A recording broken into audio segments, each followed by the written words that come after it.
Decision trees where the target values can take continuous values are called regression trees. And in regression trees, our goal is to predict some numerical value.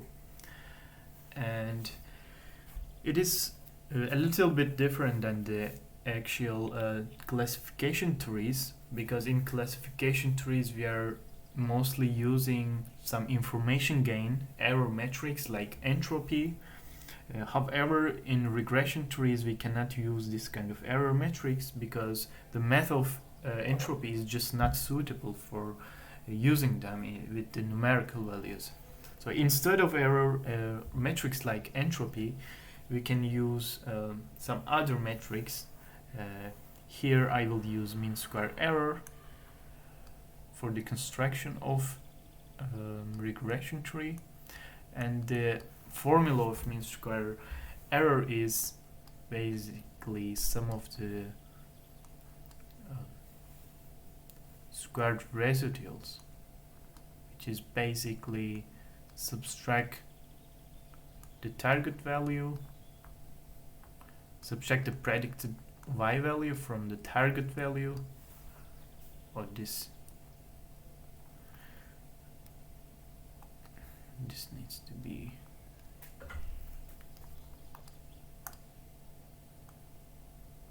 y hat, and take the square and sum all the observed predicted and target values. Let's say we have n samples. Yeah, this is our error metric here, and the algorithm for construction of the regression tree is simple. And first we need to, let's talk about this data distribution first. We have this kind of data distribution where we have the study hours per week on the x-axis, and on the y-axis we have success rate. And for the construction of the regression tree, first we need to sort all the feature set, which is already done here, we can see. And afterwards we need to take the first two sample at first, which is shown here. We need to take the average of these observation values. Let's put a line on the average value, and let's say it is 3. I am not sure if it is correct, but let's just assume it's 3 now. And after taking the average of these first two observation points, we need to determine this average point is our root node here, and it will be the decision point actually. So now we have observation points which are smaller than 3 and also bigger than 3.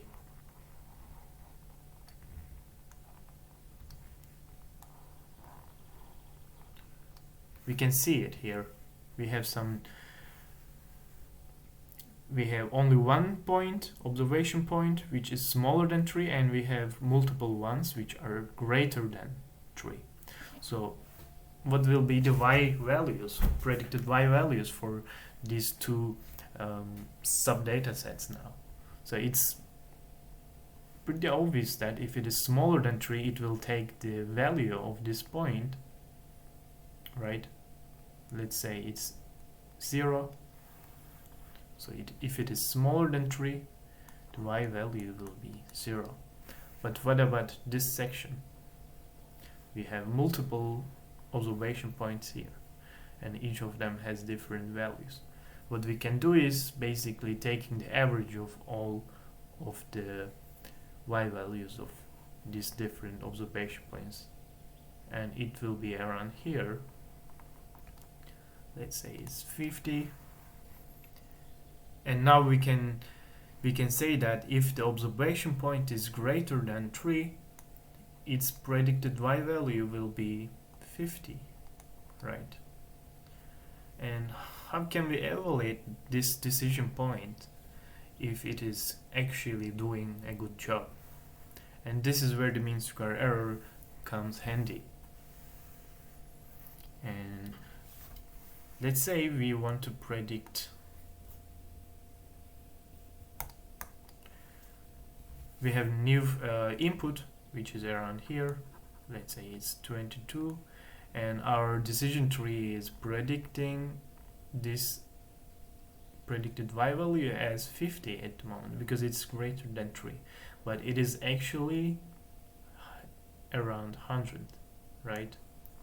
So we have some error rate here, and this is what we call residue, and we take the square of this residue. And for evaluating this this decision point, we need to take the sum of square residuals of the all observation values here. This, all of them. And we need to store it at somewhere. And it will be a big number. And I will store them here.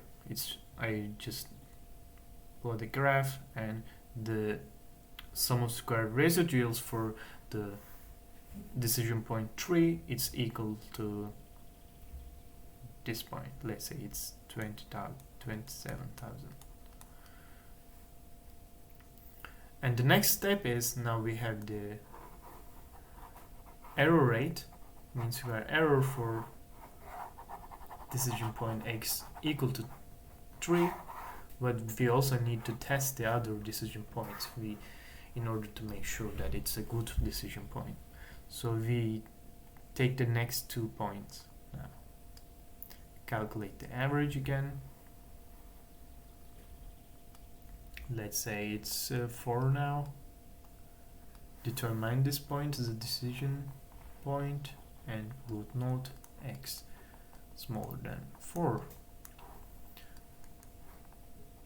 For the values which are smaller than 4, now we have 2 different observations, and what we need to do is basically taking the average of these y values.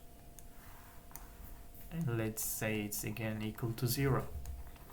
And for the observation points which are bigger than 4, we again have multiple observation points, and it will be the average of these different points, and in this case it's, let's say it's around 55.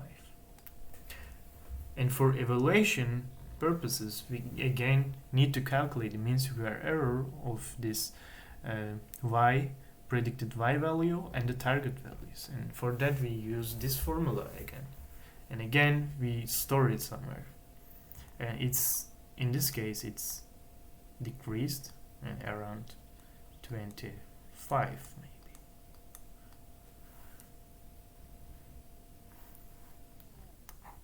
So next step,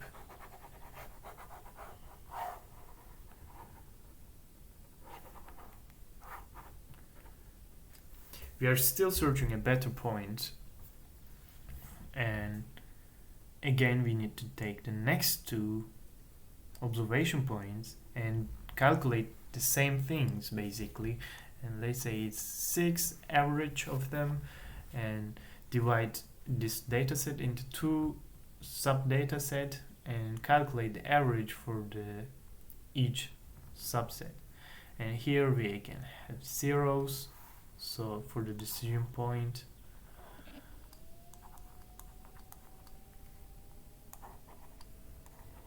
if it is smaller than 6, its predicted y value is equal to 0, and for the values bigger than this, it's the average of these individual points, and in this case it's again around 50 or 60, let's say 60 this time. And again calculate the sum of the square residuals and note it here. And we need to calculate, we need to perform this process for all the pairs of observation points. And after we did it for all the observation points, what we're going to have is this graph over here. And in this graph we are seeing that the sum of the square residuals and the threshold plot, as we increase the threshold value, is showing some pattern here, right? It's first decreasing, and then at some point it's starting to increasing, and then decreasing again and increasing again. So we have this pattern. So what we can do is selecting the threshold value, and I call this not threshold but a decision point. We need to select the decision point where we have the lowest sum of square values, and here it is, this point, right? It's the lowest value for the sum of the square values, and it's around 14 maybe, right? So we need to determine this 14 point as our decision point, and we need to make it as we need to determine that point as our root node, x smaller than 14, and it's, yeah,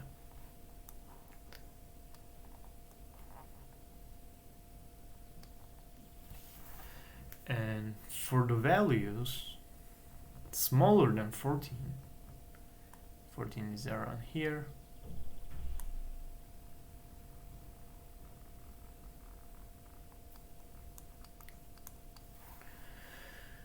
now the whole dataset is divided into two subsets actually. So for the values which are smaller than 14, we need to calculate this average of these observation points, and let's say it is let's say it's 5. It will take the predicted y value equal to 5, and for the observation points which are bigger than 14, we again need to calculate the average of these observation points.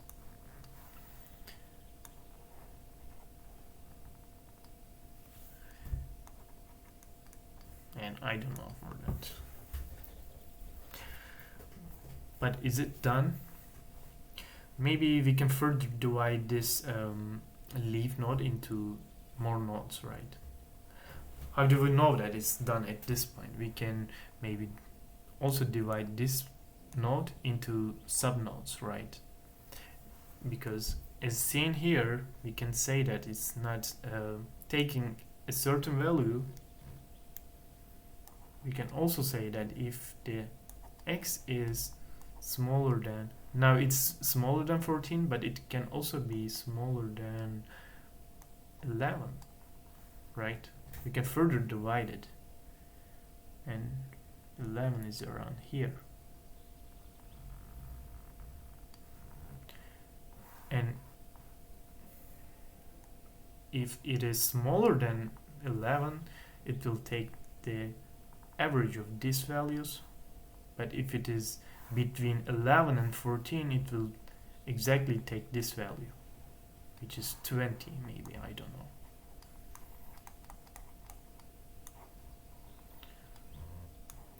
But is it a good thing or not?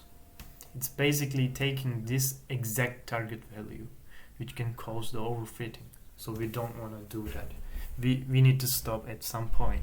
And for that we can define a parameter, and let's say it's n, and it will be the, so if the number of observation points which are smaller than this average value of 14, and let's say our parameter for the number of minimum observation points is 7,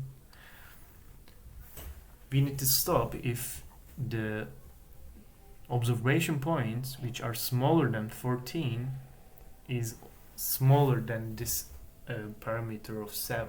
So in this case, what I mean is, for the values which are smaller than 14, we have 1, 2, 3, 4, 5, 6 observation points, and it is smaller than 5, so we need to stop at that point.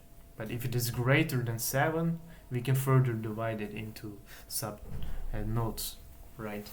So it's basically the parameter where we decide to stop further division of the tree.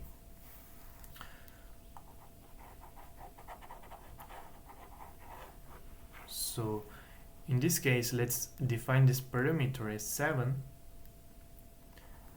and since we have 6 observation points which are smaller than 14, we will stop in this branch, and we will basically give the value of the average of these observation points, which is 5. And what about for this point, right? We now have the observation points which are greater than 14, and we have observation points, and the count of them is basically greater than 7, so we can further divide this branch into 2 branches, and we will perform the same steps actually.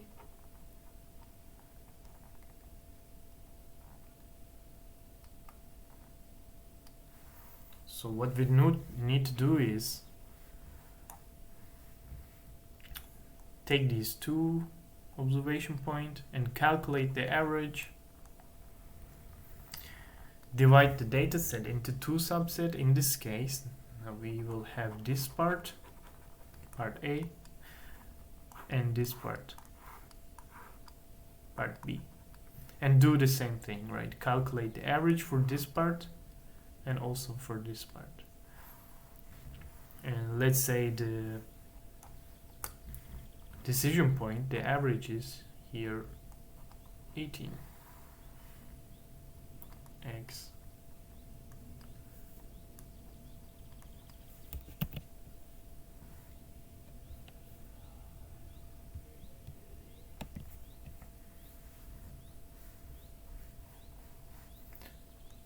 is greater than 18.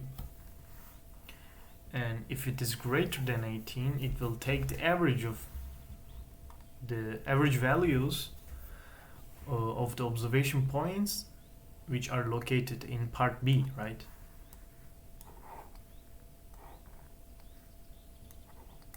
So I'm putting here, and for this part it will take the average of points which are located in part A. And again, we need to calculate the residuals for the pairs of the observation points which are greater than 14, obviously, because we already determined that point. So we need to perform these steps recursively in order to make sure that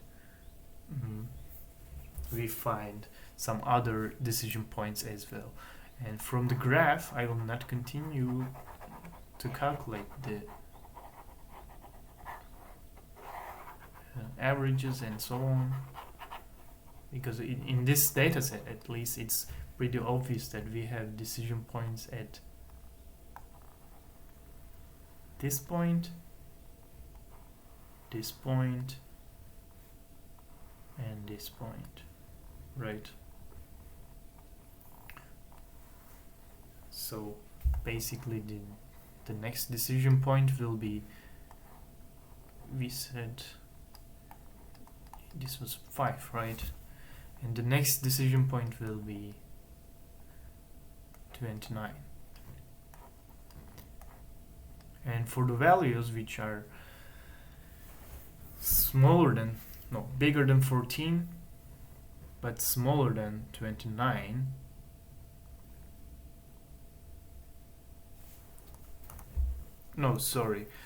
for the values which are bigger than 14 and bigger than 29, it will take the average of these 4 values.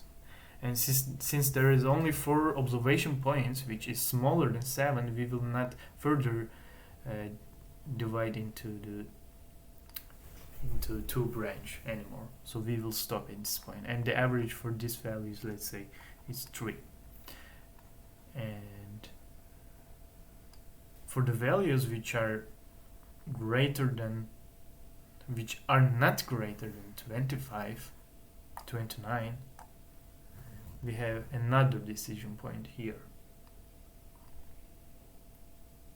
which is 20, I don't know, 25, 23, let's say 23.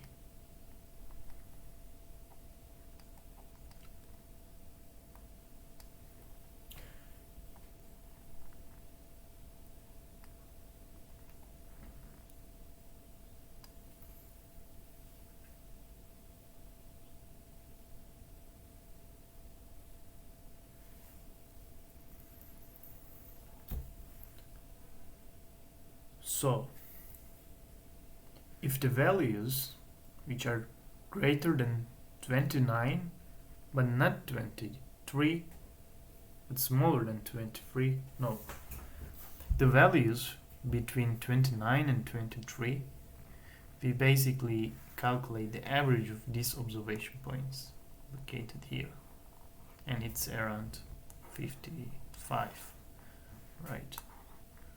We put it here.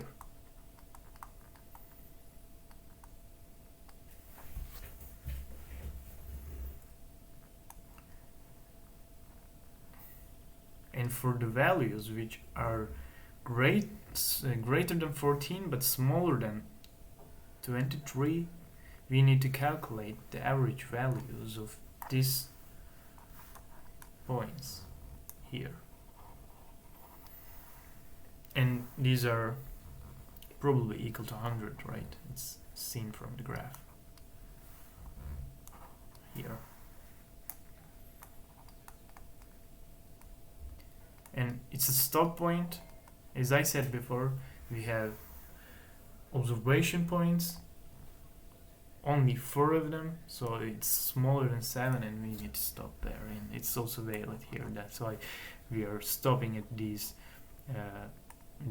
leaf nodes here. And this regression tree construction is basically like this. It was a little bit difficult to explain, but I hope it is clear.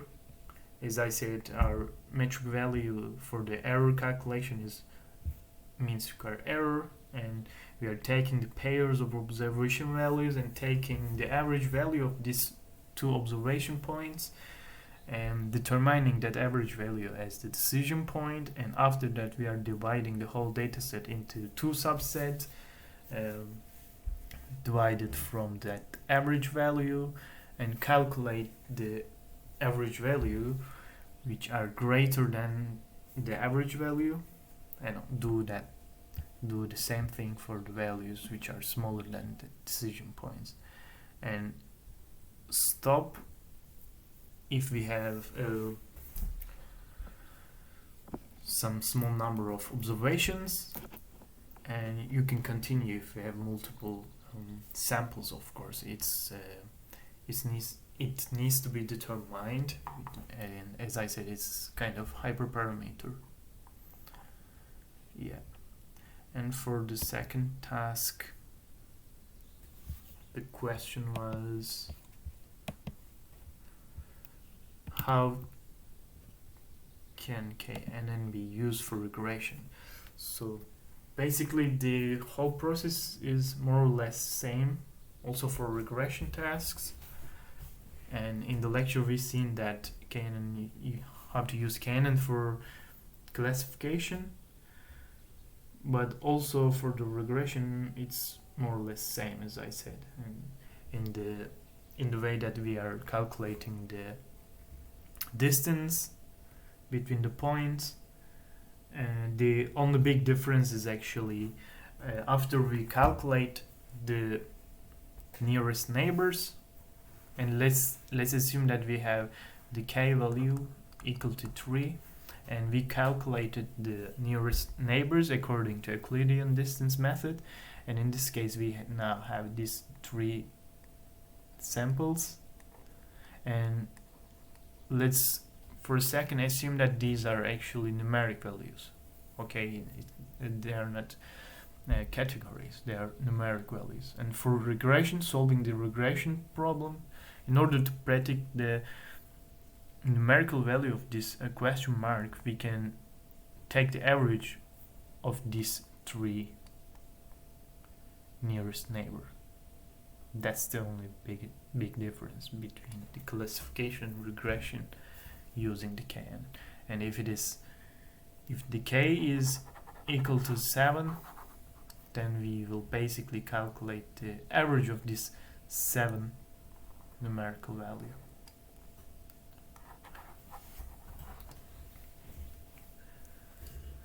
I hope this was also clear. I might have some mistakes, but I think